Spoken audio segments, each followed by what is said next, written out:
Hello student, I am S के लाल, chemistry lecturer, अष्ट शहीद इंटर कॉलेज मोहम्मदाबाद गाजीपुर। आज हम पढ़ाने जा रहे हैं इकाई 4 रासायनिक बलगतिकी केमिकल काइनेटिक्स के न्यू कोर्स में अभिक्रिया के वेग को प्रभावित करने वाले कारक तथा इस कारक में ही सांद्रता, ताप, उत्प्रेरक का प्रभाव तथा साथ ही वेग नियम और विशिष्ट दर स्थिरांक। इस पूरे वीडियो को ज़रूर देखें, देखना न भूलें। अब पढ़ें अभिक्रिया के वेग को प्रभावित करने वाले कारक, factors influencing the rate of reaction. पहला पढ़ें सांद्रता का प्रभाव, इफेक्ट ऑफ कंसंट्रेशन। अभिकारक का सांद्रता बढ़ने पर अणुओं की संख्या में वृद्धि के साथ साथ प्रभावित टक्करों की संख्या में वृद्धि के कारण अभिक्रिया के वेग में वृद्धि होती है। अभिक्रिया का वेग अनुपाती उसके अभिकारकों का सांद्रण, अतः अभिकारकों का सांद्रण बढ़ने से अभिक्रिया का वेग बढ़ेगा और उनका सांद्रण घटने से अभिक्रिया का वेग घटेगा। अब दूसरा हेडिंग पढ़ें, ताप का प्रभाव, इफेक्ट ऑफ टेम्परेचर।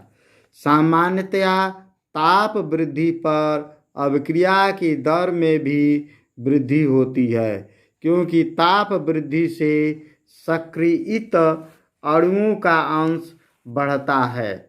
किसी अभिक्रिया के 10 डिग्री सेंटीग्रेड के अंतराल वाले दो तापों पर वेग स्थिरांकों का अनुपात अभिक्रिया का ताप गुणांक कहलाता है। अर्थात ताप गुणांक म्यू बराबर T प्लस 10 डिग्री सेंटीग्रेड पर बटा में T डिग्री सेंटीग्रेड पर बराबर K 35 डिग्री सेंटीग्रेड बटा में K 25 डिग्री सेंटीग्रेड।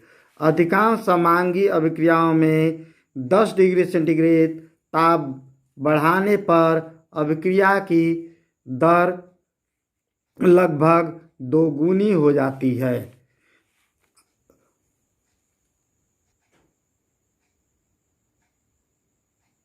अब पढ़ें उत्प्रेरक का प्रभाव, इफेक्ट ऑफ कैटालिस्ट।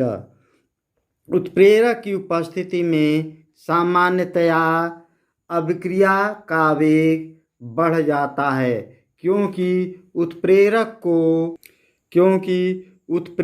की उपस्थिति में अभिक्रिया की सक्रियित ऊर्जा EA, एक्टिवेशन एनर्जी है इसलिए EA का मान कम हो जाता है, जिससे सक्रियित अणुओं का अंश बढ़ जाता है। अब पढ़ें वेग नियम, रेट लॉ। अभिक्रिया के वेग और अभिकारकों की सांद्रता में संबंध स्थापित करने वाली समीकरण अभिक्रिया की वेग समीकरण या वेग नियम, रेट लॉ कहलाती है। अभिक्रिया का वेग dx/dt बराबर सूत्र होता है वेग स्थिरांक के गुणे अभिकार की सांद्रता पर n घात। यहाँ n अभिक्रिया की कोटि है।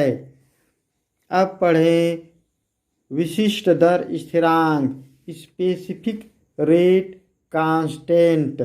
स्थिर ताप पर विशिष्ट दर स्थिरांक के अभिक्रिया की दर R के बराबर होता है जब अभिकारकों की मोलर सांद्रता इकाई हो। एक सामान्य अभिक्रिया A प्लस B एरो उत्पाद के लिए द्रव्यानुपाती क्रिया के नियम से अभिक्रिया की दर R अनुपाती A की सक्रिय द्रव्यमान पर n घात गुणे B की सक्रिय द्रव्यमान पर यम घात।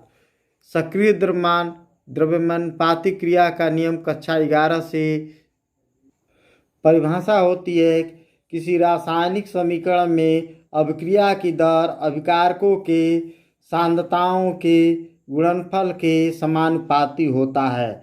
इसलिए यहाँ पर R अभिकारक A की सांद्रता गुणे B की सांद्रता के गुणनफल के अनुक्रमानुपाती है।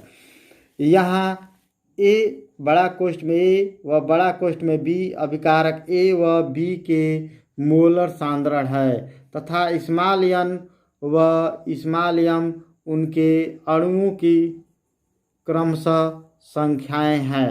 यहाँ पर A की मोलों की संख्या n है और B की मोलों की संख्या m है, तो ये घात के रूप में चला गया है, A पर n और B पर m। अभिक्रिया की दर R बराबर अनुक्रमानुपाती हटाएंगे तो एक स्थिरांक प्रकट होगा K गुणे 1 का सक्रिय द्रव्यमान पर n घात गुणे B का सक्रिय द्रव्यमान पर m घात। इसके मोलर सांद्रण भी बोलते हैं। यह समीकरण नंबर 1। यदि उपयुक्त समीकरण 1 में A का सांद्रता बराबर B का सांद्रता इकाई हो यानी 1 हो तो अभिक्रिया की दर R बराबर हो जाएगा K गुणे 1 पर n घात और 1 पर m घात। 1 पर जितना भी घात हो उसका मान एक ही होगा, 1 पर जितना भी घात हो उसका भी मान एक ही होगा, तो कुल R बराबर K के बराबर हो जाएगा। अर्थात अभिक्रिया की दर R बराबर K विशिष्ट दर स्थिरांक के बराबर होता है।